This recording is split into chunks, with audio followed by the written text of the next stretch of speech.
Well, hello everybody and welcome to my show. My name is Jason DaCosta and this is Consistent Preterism. Thank you for joining me today. Happy whatever day it is to you all. Today we're going to be taking another look at number 2 in our series, 100 Reasons Why the New Testament is Only About Israel. And as I mentioned before, and I'll probably mention this to start each one, it'll get briefer and briefer as we go, but I'll preface the quick study by saying that this is not a formal study. This is me driving around doing random topics, but hitting you with 100 New Testament reasons or New Testament passages that prove without a doubt that the New Testament is all about the salvation of Israel. Now, before we talk about today's passage, I wanted to mention something. Whenever you see objections to IO from the usual suspects, you typically get some very weak arguments, okay? And what do I mean by that? Well, there's people out there who like to toss around Old Testament passages as if they hold any water.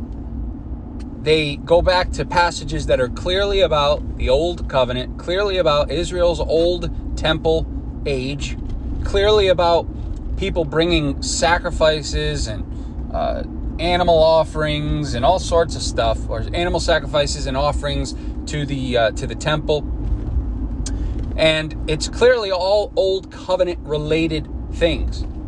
They see words like, Messiah or chosen one or the branch or any of these words that you find in the Old Testament prophets and Psalms, and they instantly think somehow it's linked to whatever it is that they're doing today, right? But as a critical mind, as someone who looks at the Bible with a critical lens, I would say that those things are not very convincing at all, those passages. In fact, they probably don't have anything to do with you, most likely, and they probably have something to do with the hopes or the expectations or the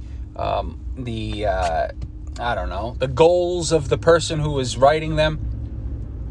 Right, in regards to Israel's old covenant, right? It's like all this picture-perfect language and probably just, portrays the writer's heart as they, went through things, as Israel was punished and, persecuted and taken captive and all these things. It was probably just the author's heart and his desire and his hope to see these things happen. And he wrote them down in a way that seemed very poetic and very magical and perfect and ideal. And so people come to these passages, for instance, guys like Adam Marshalak with 17 A's in his last name, and they jump all over these passages and say, look, this is the ticket. This is our hope. This is how we get into the story, right? Mind you, all the while they ignore the mountains of proof that we're providing to them from the New Testament that show that the New Testament salvation mission had nothing to do with them. Nothing at all. It was never about them. It was only about Israel. You show them all these clear things, and yet they still don't want to hear it. And they come back with old, antiquated, irrelevant, Old Testament, Old Covenant, temple-related, animal sacrifice-related, bringing incense to the altar-related, hogwash, and nonsense. And so you scratch your head and say, well, what does that have to do with what I'm showing you, right? I'm showing you all these reasons why the New Testament is only concerned with gathering Israel from the nations. And you're still coming back with this yabahuki from the Old Testament that's clearly unrelated to anything that I'm talking about, right?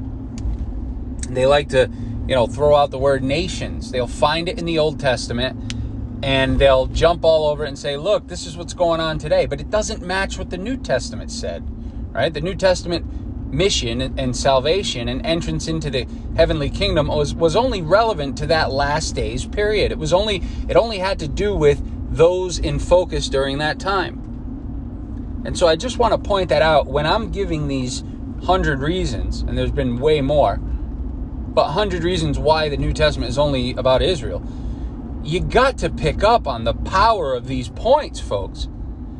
And then when you understand and can see the power of these points that I'm giving you in these proof texts, then you can weigh the power of those compared to the weight of the power of the Marshalak arguments and the Joe Simpson arguments and the Matthew Simon arguments and guys like this and Don K. Preston arguments. You can weigh and compare them and see that their arguments are very, very weak and watered down and diluted compared to those of IO. And so today we're going to touch briefly again upon 1 Corinthians, and chapter 10 is where we'll be really quickly today, but it's a pretty powerful point. It's a very powerful point, actually. I showed you 1 Corinthians 12 last time, where it says that however you were led to these idols, and I tied that back to Moses and how that all worked out. And I showed you that this was all predicted, and the trajectory of the story sets us up beautifully for what's taking place in those last days. And that a true pagan couldn't have been led to pagans and false gods. He was already there. These were individuals being saved who were led to false gods, who were led to idols. These are the lost sheep of the house of Israel.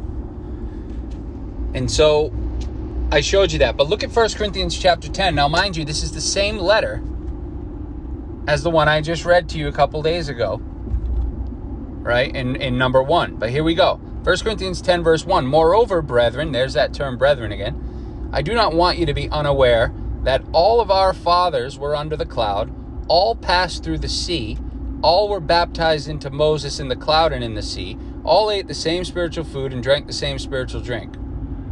Okay? He goes on, he says, drank of the rock that followed him, and the rock that was Christ. But with most of them God was not well pleased, for their bodies were scattered in the wilderness. Now, who is he talking about? Who is Paul speaking of there? Obviously the Israelites. Nobody needs to give that away. We all know that.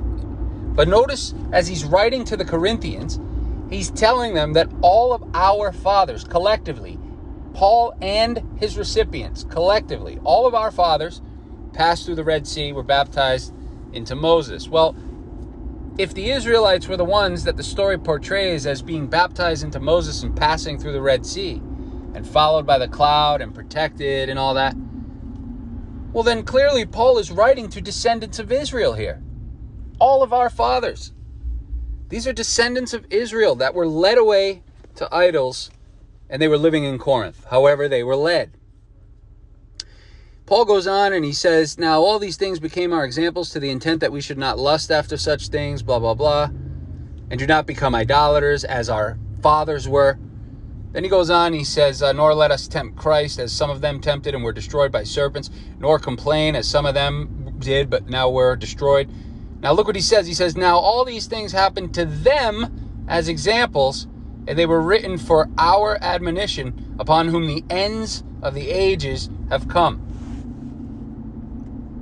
Notice what Paul does there. He says, all of these examples that happened to our fathers and our ancestors happened to them as examples for us, upon whom the end of the age has come. So clearly, it doesn't take a rocket scientist to figure this crap out. Clearly, what Paul is saying is that you Israelites, you lost sheep, all of these things happened to our ancestors for your examples, upon whom the end of the ages has come. We're living in the last days. It's the end of all things. Right? The promise is about to be inherited that all of our fathers served God earnestly day and night, hoping to attain. But he didn't. What Paul didn't say is all these things happened to the Israelites as examples for you pagans. That's not what he said. That wouldn't make any sense, right? Why would it matter? Why would all these things happen to Israel for examples to Egyptians? It doesn't make any sense. It makes more sense that all these things would have happened to Israel's fathers as examples to the descendants of Israel. Right? That's what it means. Clearly. So the point is very short and the point is very sweet. Paul was writing to the Corinthian elect, aka the lost sheep of the house of Israel living in Corinth and the regions thereabout. He references their fathers passing through the Red Sea. That's Israel. People make the argument, well, there were foreigners with them. That's a nonsensical argument. That doesn't work. Paul wasn't referring to the foreigners who were attached to Israel there. Paul was referring to Israel. And that's it. Folks, I hope you enjoyed it. If you did, give it a like. We'll be back sometime soon with number 3 in this series. Hope everybody has a great day. Take care. Bye-bye.